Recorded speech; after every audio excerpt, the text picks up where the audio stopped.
মৰমৰ ছাত্ৰ ছাত্ৰীসকল, তোমালোকে নিশ্চয় জানা যে বৰ্তমানৰ আধুনিক যুগত ল'ৰা সন্তান আৰু ছোৱালী সন্তানৰ গুৰুত্ব সমান।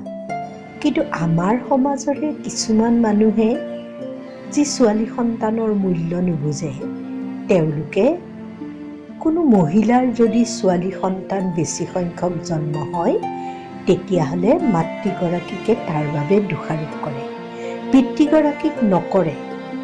মাতৃগৰাকীক নানান কথাৰে মানসিক নিৰ্যাতন কৰে। সেইবাবে আজি আমি তোমালোকৰ কৈশোৰ প্ৰাপ্তি শীৰ্ষক পাঠটিৰ আঁত ধৰি এই সম্পৰ্কে আলোচনা কৰি প্ৰতীয়মান কৰিব পাৰিম যে ল'ৰা বা ছোৱালী সন্তান জন্মৰ বাবে মাতৃৰ কোনো ভূমিকা নাথাকে, সম্পূৰ্ণভাৱেহে পিতৃৰ লিংগ ক্ৰমজোমৰ ভূমিকা থাকে। এজন মানুহৰ শৰীৰত 46টা ক্ৰমজোম থাকে। ইয়াৰে 44টা দৈহিক ক্ৰমজোম বা অটোছামছ আৰু 2টা লিংগ ক্ৰমজোম বা ছেক্স ক্ৰমজোমছ। এটা সন্তানে মাক আৰু দেউতাকৰ প্ৰত্যেকৰে পৰা 23টাকৈ ক্ৰমজোম পায়। ইয়াৰে 22টা দৈহিক ক্ৰমজোম আৰু এটা লিংগ ক্ৰমজোম। দৈহিক ক্ৰমজোমবোৰ দেখাত একেধৰণৰ, কিন্তু লিংগ ক্ৰমজোমবোৰ দেখাত আৰু কাৰ্যক্ষেত্ৰত 2 ৰকমৰ। কিছুমান লিংগ ক্ৰমজোম দেখিবলৈ ইংৰাজী X আখৰটোৰ দৰে বাবে X ক্ৰমজোম বোলে, আৰু কিছুমান দেখিবলৈ Y আখৰটোৰ দৰে বাবে Y ক্ৰমজোম বোলে। মহিলাৰ লিংগ নিৰ্ণায়ক ক্ৰমজোমডাল যোৰা পাতি থাকে আৰু সেই দুয়োডালক X ক্ৰমজোম বোলে। পুৰুষৰ ক্ষেত্ৰত লিংগ নিৰ্ণায়ক ক্ৰমজোম দুডাল যোৰা পাতি নাথাকে, কাৰণ ইয়াৰে এডাল চুটি যাক Y ক্ৰমজোম বোলে আৰু দীঘলডালক X ক্ৰমজোম বোলে। সেয়েহে মহিলাৰ লিংগ নিৰ্ণায়ক ক্ৰমজোমযোৰ হ'ল XX আৰু পুৰুষৰ নিৰ্ণায়ক ক্ৰমজোমযোৰ হৈছে XY।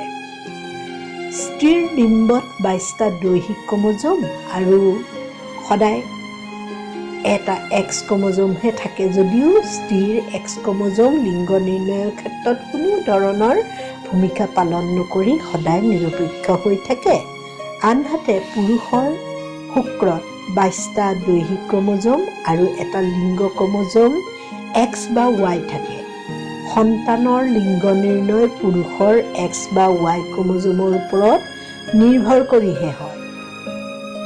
ইয়াৰ উদাহৰণস্বৰূপে মাকৰ ক্ৰমজোম 22X আৰু দেউতাকৰ ক্ৰমজোম 22X হ'লে সন্তানৰ ক্ৰমজোম 44XX হোৱাৰ বাবে সন্তান ছোৱালী হয়।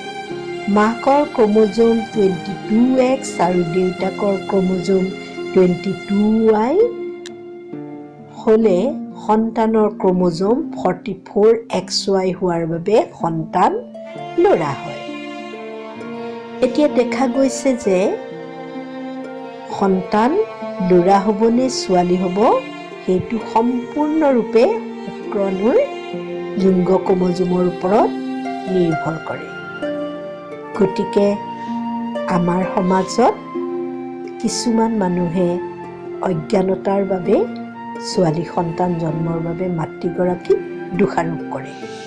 এই ক্ষেত্ৰত তোমাৰ আমাৰ নৈতিক কৰ্তব্য হৈছে যে এই ভ্ৰান্ত ধাৰণাটি আমাৰ সমাজৰ পৰা আঁতৰ কৰা।